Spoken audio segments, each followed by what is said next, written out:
ये हमारा हिंदी विलोम शब्द का जो है 7वां क्लास है और 7वें क्लास में हम 121 नंबर क्वेश्चन पे हम हैं और 121 नंबर क्वेश्चन देखते हैं क्या दिया है। निम्नलिखित शब्द के विलोम का चयन कीजिए, दिए गए विकल्पों में से करें। आपको नष्ट दिया है और नष्ट के लिए 4 ऑप्शन दिए हैं, इनमें से आपको सही ऑप्शन चूज़ करना है। तो नष्ट मतलब आपको पता है जो नष्ट हो गया हो और जो यहाँ देखिए सर्जन दिया है, क्या दिया है? सर्जन, थोड़ी सोचने वाली बात है कि सर्जन क्या यह सही है कि गलत है? ये थोड़ा-सा कन्फ्यूजन बात है। मैं देख लेता हूँ बाकी और यहाँ सर्जन के बजाय सृजन होना चाहिए। क्या होना चाहिए? सृजन। यहाँ सर्जन के बजाय सृजन होना चाहिए। सृजन मतलब होता है आरंभ करना। क्या होता है? आरंभ करना। तो यहाँ सृजन, नष्ट का मतलब सृजन हो जाएगा। 122 की बात करें, 122 क्या दिया है कि नवीन। नवीन शब्द का विलोम शब्द बताइए। तो नवीन मतलब नया होता है और नया का अपोजिट जब भी होगा वो प्राचीन होगा। नवीन का प्राचीन हो जाएगा। 123 नंबर क्वेश्चन पे आ गए हम, देखते हैं क्या कहता है। निम्नलिखित में से निंदा का विलोम शब्द क्या होगा? तो निंदा, निंदा मतलब आप पता है आपको, अगर निंदा का नहीं पता है तो मैं बता रहा हूँ आपको। निंदा का मतलब होता है आलोचना। क्या होता है? हम किसी की अगर निंदा कर रहे हैं तो इसका मतलब हम उसका आलोचना कर रहे हैं, उसकी बुराई कर रहे हैं। और अगर हम उसकी स्तुति कर रहे हैं तो इसका मतलब कहीं न कहीं हम उसकी बड़ाई कर रहे हैं, कहीं न कहीं हम उसका अच्छी बात जो है, उसकी अच्छाइयों की बात कर रहे हैं। तो देखिए हम 124 क्वेश्चन पे आ गए हैं और एक बात मैं यहाँ कहना चाहूँगा कि जो भी लोग चैनल पे आ रहे हैं, नए हैं, वो देख रहे हैं। मैं देख रहा हूँ कि क्लासेस जो है सभी लोग देख रहे हैं। लेकिन विश्वास मानिए कि 95% ऐसे लोग हैं जो चैनल को सब्सक्राइब किए बिना ही वीडियो देख रहे हैं। तो थोड़ा मुझे मोटिवेशनल जो चीज़ें हैं वो कम हो रही हैं। तो इसको विशेष ध्यान दीजिए आप लोग। अगर चैनल देख रहे हो तो प्लीज़ चैनल को सब्सक्राइब कर लीजिए और मेरे मोटिवेशन के लिए आप इस क्लास को ज़रूर लाइक करिए, जो भी क्लास आप देख रहे हैं। अगर क्लास अच्छा लग रहा हो तो लाइक करिए। मैं टारगेटेड 100 का रहता हूँ, आप टारगेट 100 पूरा करिए। तो इतना ही मुझे कहना था और तो फिर मैं कहूँगा जो भी लोग चैनल पर नए हैं, पहली बार आए हो, चैनल को सब्सक्राइब करेंगे, साथ ही बेल आइकन प्रेस करिए और अपने सभी साथियों को इस क्लास शेयर करिए। 124 नंबर क्वेश्चन है कि निर्बल, निर्बल का विलोम शब्द क्या है? तो निर्बल मतलब होता है जो बिना बल का हो। क्या हो? जो बिना बल का हो। तो सबल, सबल मतलब जो बल के साथ हो। 125 की बात करें, तो दिया है कि निम्नलिखित में से एक निर्भीक का विलोम नहीं है। अब देखिएगा, एक इसमें निर्भीक दिया है। निर्भीक का मतलब होता है मतलब कि निडर, ठीक है? निर्भीक का मतलब निडर और आपसे पूछा है कि निर्भीक का जो सही विलोम है, वो आपको निर्भीक का विलोम नहीं है। देखिए यहाँ पे कातर दिया है और कायर दिया है। समझ नहीं आ रहा है कि ये कायर है कि कातर, क्या है थोड़ा एक बार मैं देख लेता हूँ। यहाँ देखिए निर्भीक का ये कातर दिया है। अब कातर मुझे तो ध्यान नहीं आ रहा है, लेकिन कायर मतलब होता है कि जिसके अंदर डर हो। क्या हो? जिसके अंदर डर हो। लेकिन अगर हम साहसी और साहसिक की बात करें तो ये दोनों सही हो गए। क्या होगा? निर्भीक का जो विलोम नहीं है वो साहसी और साहसिक दोनों नहीं है। तो अगर आपसे ऑप्शन में पूछे तो देख लीजिएगा क्या साहसी और साहसिक दोनों है, क्योंकि ये मैं बता दूं कि ये पूछा गया था किसमें, ये पूछा गया था यूपी टेट के एग्जाम में पूछा गया था और इसमें ए और बी दोनों को बताया गया था। बोर्ड की तरफ से ए और बी दोनों को बताया गया था। 126 की बात करें तो निर्दय, निर्दय का विलोम आपसे पूछा गया है और निर्दय का मतलब होता है जिसके पास दया ना हो वो निर्दय है और जिसके पास दया हो वो सहृदय है, जिसको सदय भी बोलते हैं। क्या होता है? सदय। यहाँ देखिए 127 नंबर प्रश्न है। निषिद्ध, निषिद्ध का सर्वथा उपयुक्त विपरीतार्थक शब्द है। देखिए निषिद्ध का मतलब क्या होता है? जहां आपका प्रवेश जो है अनुचित है। क्या समझ रहे हैं? जहां आपका प्रवेश अनुचित है मतलब उस जगह आपको बिल्कुल वो प्रोहिबिटेड एरिया है। क्या है? प्रोहिबिटेड एरिया है। मतलब वो कुछ ही लोगों के लिए वो उचित होता है, बाकी सबके लिए अनुचित होता है, वो निषिद्ध होता है। तो निषिद्ध अगर है तो वो आपके लिए मना है और विहित है तो इसका मतलब आप वहां जा सकते हैं। 128 की बात करें नश्वर। आपको पता है कि हम क्या मतलब इस पूरे सृष्टि में जो भी है वो नश्वर है और शाश्वत वो चीजें हैं जो नष्ट ना हो। तो इस तरह आप याद कर सकते हैं इसको। और 129 की बात करें तो निर्मल, निर्मल का विलोम क्या हो जाएगा? और निर्मल का विलोम जो हो जाएगा वो हो जाएगा पवित्र। क्या हो जाएगा? निर्मल का विलोम हो जाएगा पवित्र, सॉरी निर्मल का विलोम मलिन हो जाएगा। क्या हो जाएगा? मलिन। देखिए निर्मल मतलब जो गंदा ना हो। क्या है? जो गंदा ना हो और मलिन मतलब जो गंदा हो।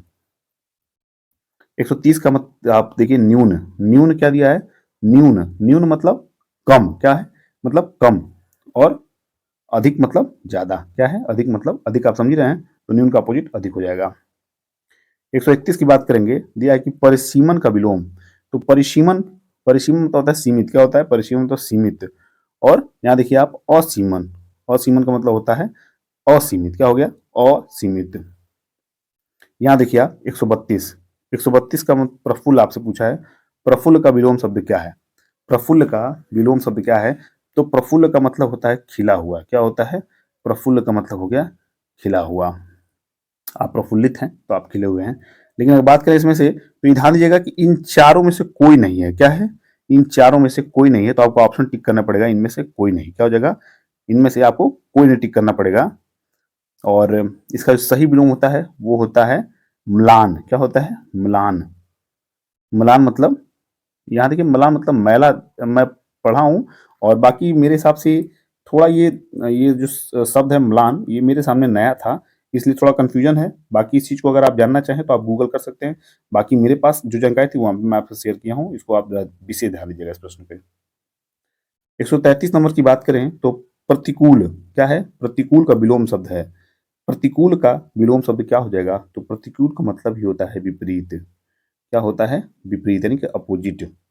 और अगर आप प्रतिकूल की बात करें, सॉरी अनुकूल की बात करें, तो यानी कि मतलब आप जो है विपरीत ना होके उनके पक्ष में है, क्या है? उनके पक्ष में है। 134 नंबर की बात करेंगे, दिया है कि पाश्चात्य, पाश्चात्य का शब्द का विलोम है। तो पहले समझते हैं कि पाश्चात्य का मतलब क्या होता है। पाश्चात्य का मतलब होता है पीछे का, क्या मतलब? पीछे का। जैसे कोई चीज पीछे की है, वो बीत चुकी है, तो उसको पीछे का ही बोला जाएगा, पाश्चात्य बोला जाएगा। और पौरुषत्व मतलब आगे का, क्या हो गया? आगे का। तो याद रखिएगा इन सब चीजों को, ये डाउट ना होने पाए, ना इससे गलत होने पाए। जब प्रश्न इससे पूछा जाएगा तो आपको मतलब ये याद चाहिए कि सर का क्या लेक्चर था, उसमें क्या सर समझाए थे, उसको जरूर याद करिएगा। यहाँ देखिए 135 नंबर प्रश्न पूछा है, क्या पूछा है? 135 नंबर प्रश्न पूछा है कि प्रचुर क्या है? देखिए जरा, दिए गए विकल्प में से प्रचुर का विलोम शब्द कौन सा है? प्रचुर का विलोम शब्द कौन सा है? तो प्रचुर का विलोम शब्द अल्प हो जाएगा, क्या हो जाएगा? अल्प हो जाएगा। देखिए कोई चीज प्रचुर मात्रा में है, इसका मतलब वो पर्याप्त मात्रा में है, और कोई चीज अल्प मात्रा में है, इसका मतलब वो बहुत कम मात्रा में है, जो शायद बट ना पाए। 136 की बात करें, परुष क्या है? परुष, याद रखिएगा पौरस आता है, उसी से ये परुष से पौरस से बना है। तो जो परुष है, परुष शब्द का विलोम पूछा गया है, तो परुष, परुष का आपको जो सही विलोम है वो कोमल है। देखिए परुष जो है वो कठोर से बना है, क्या बना है? इसका सेंस ही होता है कठोर, क्या होता है? कठोर। अरे क्या आपके अंदर पौरुषता नहीं है क्या? ऐसे लोग बोलते हैं, तो इसका मतलब आपके अंदर कठोरता नहीं है क्या? और अगर आप कोमल हैं तो इसका मतलब है कि आपके अंदर परुष जो है वो है, लेकिन आपका दूसरा जो भाग है वो कोमल भी है, इसको याद रखना पड़ेगा आपको। 137 की बात करें तो दिया कि निम्नलिखित में से कौन सा शब्द प्रभावी का विलोम नहीं है? निम्नलिखित में से कौन सा शब्द प्रभावी का विलोम नहीं है? तो प्रभावी का जो विलोम है वो अप्रभावी हो जाएगा, क्या हो जाएगा? निष्प्रभावी हो जाएगा, प्रभाव शून्य हो जाएगा। लेकिन जब बात अप्रयुक्त करेंगे तो ये आपका विलोम नहीं है, और यही आपका राइट ऑप्शन है। तो इस तरह आपको इसको राइट करना पड़ेगा। 138 की बात करें, दिया कि परिश्रम शब्द का विलोम है। जानिए कि पहले परिश्रम मतलब होता है क्या? मेहनती, और विश्राम मतलब आराम करने वाला या आराम। 139 की बात करें, ये सेकंड लास्ट क्वेश्चन है, प्रछन्न, प्रछन्न शब्द का विलोम आपसे पूछा है। प्रछन्न मतलब होता है ढका हुआ, क्या होता है? ढका हुआ। तो अगर ढका हुआ है तो कोई चीज उजागर होगा, तभी वो इसका अपोजिट होगा, तो इसका मतलब होता है उजागर। ये चीजें आप ध्यान रखिएगा, जो चीजें मैं आपको बता रहा हूँ, ये कोई शायद शायद ही कोई बताए इतना समझा के। 140 की बात करें, प्रसारण, प्रसारण का मतलब होता है फैलाना, क्या होता है? कोई न्यूज प्रसारित हो रही है तो न्यूज वो फैल रही है, ठीक है। और अगर कोई न्यूज दबाई जा रही है तो इसका मतलब है कि उसका आकुंचन हो रहा है, उसको सिमटा जा रहा है, उस सिमटना होता है। तो इस तरह ये क्लास और ये क्वेश्चन यहाँ समाप्त हुआ। और कैसा रहा क्लास, कैसे रहे क्वेश्चन, जरूर बताइए। और मैं फिर से आप सभी साथियों को कहूँगा कि जो भी लोग चैनल को सब्सक्राइब नहीं किए वो सब्सक्राइब करें, साथ ही बेल आइकन प्रेस करें, और अपने सभी साथियों को इस क्लास शेयर करिए। शुभकामनाएं आपके साथ हैं, पढ़ते रहिए, मस्त रहिए, स्वस्थ रहिए। Bye bye, take care.